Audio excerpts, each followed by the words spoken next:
तसंही सुट्टीचा दिवस म्हणलं की जरा आरामातच सुरू होतो आणि आज मला त्यातल्या त्यात जरा जास्तच उशीर झाला उठायला, त्यामुळे मग पटकन बेडरूम वगैरे आवरून घेतली. फरशी क्लीन करणं, झाडून मारणं ही आपली रोजची कामं तर आहेतच, त्यासोबतच झाडांची काळजी घेणं, फ्रीज क्लीन करून घेणं हे मी आजच करते. माझ्या केसांना आज हेअर ऑइल पण करायचंय, पण त्या अगोदर श्रीने मला म्हटलं की मला आज ना टोमॅटोचं सूप बनवून. आज क्लासला सुट्टी दिलेली असल्यामुळे म्हटलं की चला लेकराची फरमाईश पूर्ण करू म्हणून मस्त असं टोमॅटोचं सूप बनवलं आणि ते पाहून तो खूप खुश झाला.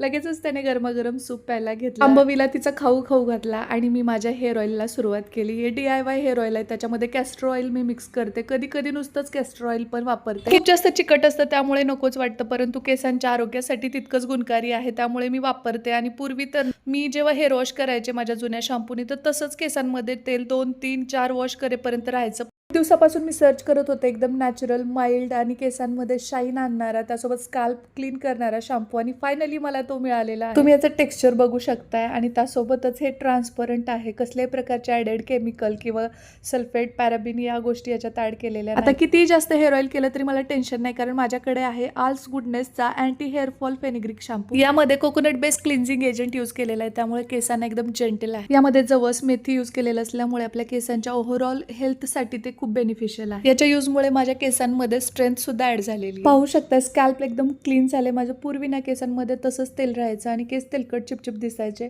आणि ही आफ्टरची क्लिप मी जोडते. हेअरफॉल माझा काही अंशी कमी झालाय, स्कॅल्प क्लीन झालेला आहे, केसातला तेलकटपणा पूर्णपणे निघून गेले. सो हा आहे आल्स गुडनेसचा फेनिग्रिक शॅम्पू. तुम्हाला सुद्धा हवा असेल तर स्क्रीनवर QR कोड दिलेला आहे, तो स्कॅन करा आणि आजच तुम्ही हे प्रोडक्ट ऑर्डर करा. चला भेटूया, बाय.